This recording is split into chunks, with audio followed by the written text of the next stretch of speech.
सास का कायाकल्प। राधा को अपनी सास से बहुत प्यार था। मम्मी जी, आपकी साड़ी कितनी प्यारी लग रही है। काश मैं भी आपके जैसी साड़ी पहन पाती। अरे बेटा, हमारे जमाने में तो साड़ी ही चलती थी। तू क्या करेगी साड़ी पहनकर? दिन भर भागा दौड़ी करती है। साड़ी कंफर्टेबल नहीं फील कराएगी।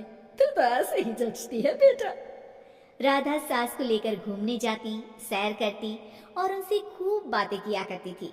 एक दिन, अरे राधा और माँ सुनो, अब हम लोगों को बम्बई चलना पड़ेगा। मेरी नई नौकरी वहीं लगी है। अरे वाह माँ, कितना मजा आएगा ना। अरे नहीं नहीं, मैं नहीं जाऊंगी। बड़ा शहर, बड़े लोग, मेरा दिल नहीं लगेगा। अरे माँ, मैं हूं ना आपके साथ। और सारा परिवार बड़े शहर में शिफ्ट हो जाता है। एक दिन, राधा, तू भी अब नौकरी में जाने लगी है। मैं तो बोर हो जाती हूँ। सोच रही हूँ आसपास की औरतों से दोस्ती कर लूं। हाँ हाँ माँ, और क्या, यहाँ की औरतें तो किटी पार्टी और बहुत से फन लविंग एक्टिविटी करती हैं।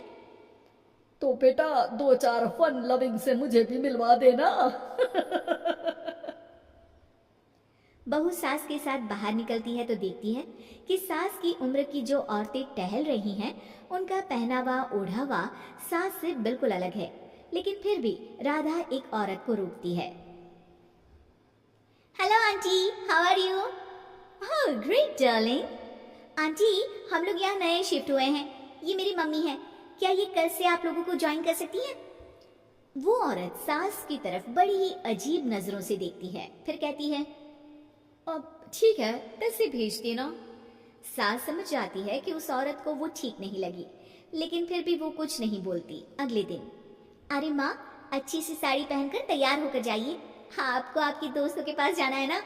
और नहीं नहीं, मैं सोच रही हूँ घर पर बैठकर टीवी देखूं। वैसे भी रामायण का नया एपिसोड आएगा।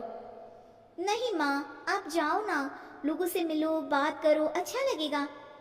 ना चाहते हुए भी सास उन लोगों के पास जाती है, लेकिन सभी सास से बुरा व्यवहार करते हैं। सास मुंह लटकाकर घर आ जाती है। बहू समझ जाती है कि सास को कुछ हुआ है।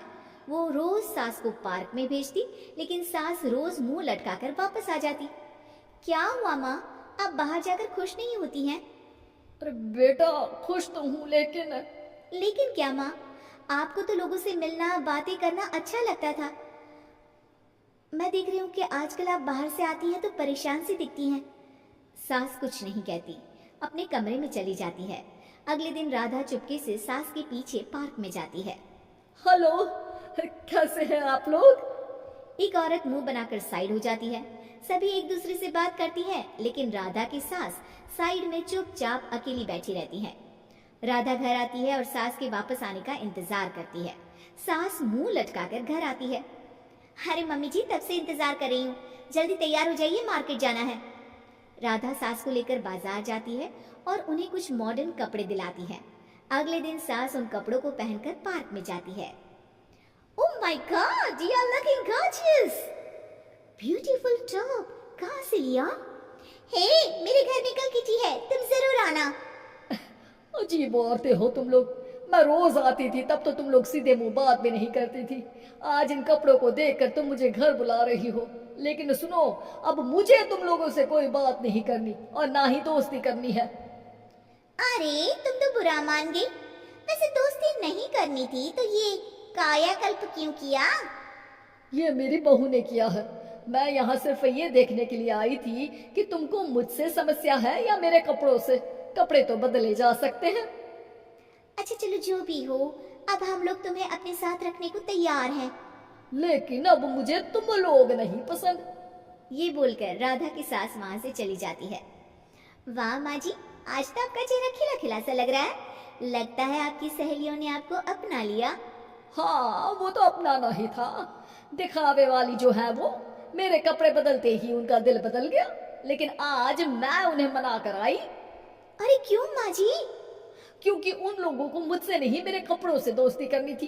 वैसे मेरे पास तो तू है ना, मेरी प्यारी बहू। मुझे किसी की जरूरत नहीं है। अरे नहीं नहीं माँ जी, आप ऐसा क्यों सोच रही हैं?